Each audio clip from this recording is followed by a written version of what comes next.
عمومی 5 نعمتوں کے بیان کے بعد دنیا کی وہ خاص قوم انبیاء علیہ السلام کی اولاد بنی اسرائیل، خطابات عامہ کے بعد اب ان کے ساتھ خطابات خاصہ شروع ہوتی ہے، اور یہ 3 خطابات ہیں۔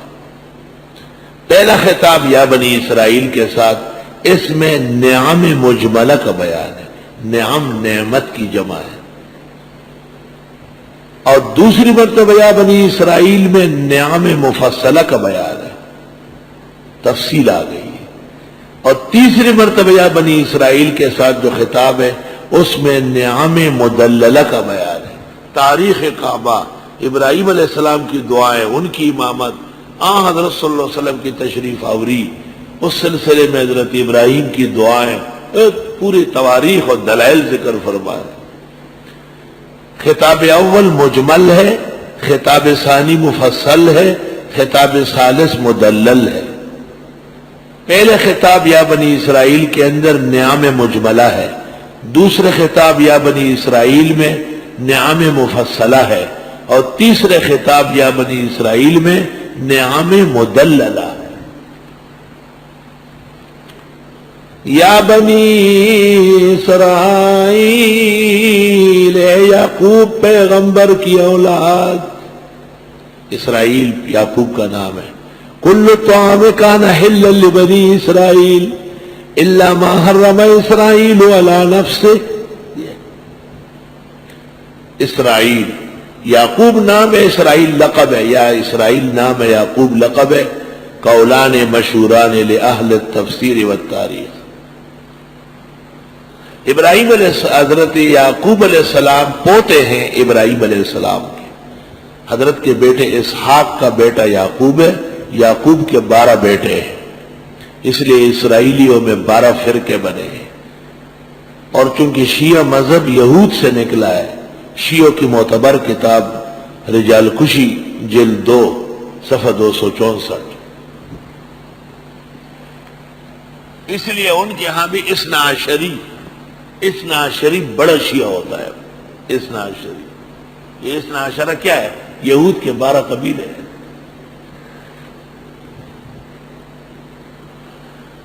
یا بنی اسرائیل اذکروا، اے اسرائیلیو یاد کرو، نعمتی میرے احسانات کو، نعمت میں مصدر کے معنی میں لے لیا، اس لیے اردو میں ترجمہ جمع کے ساتھ مناسب ہے۔ التی، وہ نعمتیں، انعمت علیکم، جو میں نے نعمتیں کی تھی تم پر، وَأَوْفُوا بِعَهْدِي، پورا کرو میرے عہد کو، اوفی بعہدکم، پورا کر دوں گا تمہارے ساتھ عہد کو۔ میرا عہد تم نے یہ اٹھایا کہ نبی آخر زمان پر ایمان لاؤ گے، میں نے تم سے یہ عہد کیا کہ تمہیں کائنات کا بہتر بناؤں گا۔ وَإِيَّايَ فَارْهَبُونَ، اور مجھ ہی سے لرزا کرو، مجھ ہی سے ڈرا کرو۔ راہب یرہبو کے معنی آتے ہیں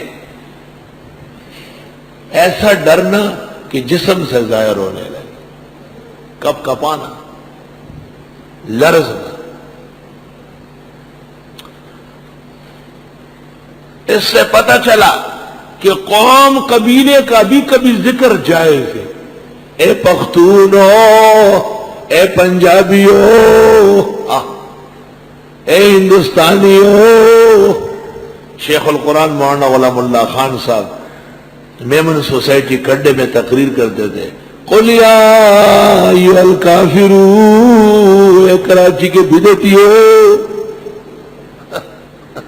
یا ایھا الذین آمنوا، او نیو ٹاؤن والو، اس زمانے میں نیو ٹاؤن ہی مشہور تھا، ایسی عظمت کے افراد موجود تھے، علم میں وہ ایک ہی جگہ مشہور تھے، باقی سب توابع تھے۔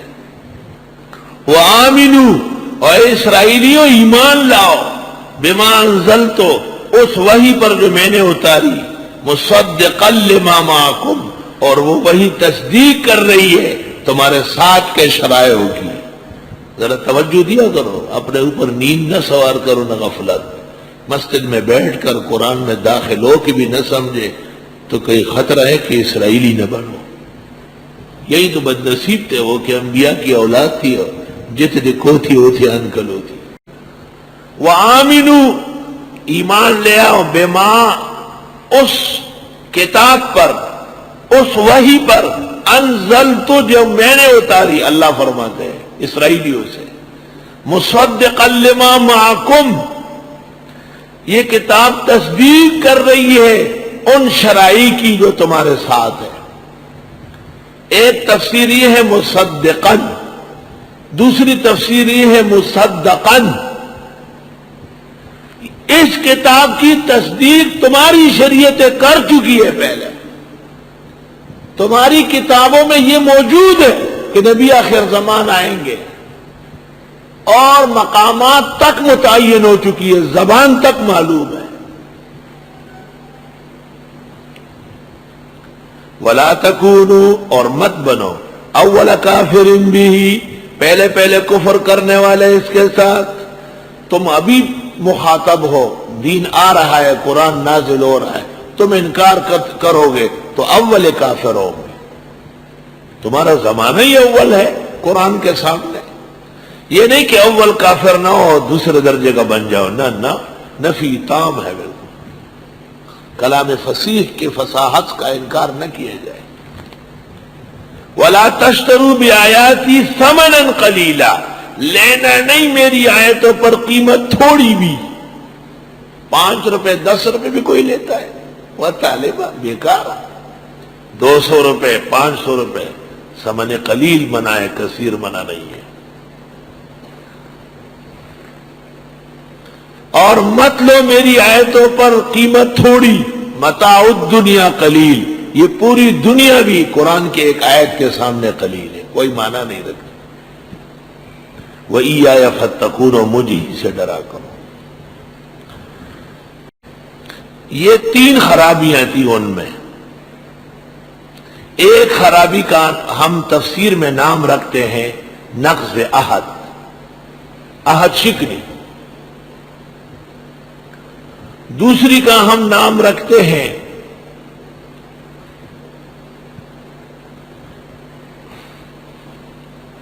اشتراب الدین، اور تیسری کا نام رکھتے ہیں کتمان حق.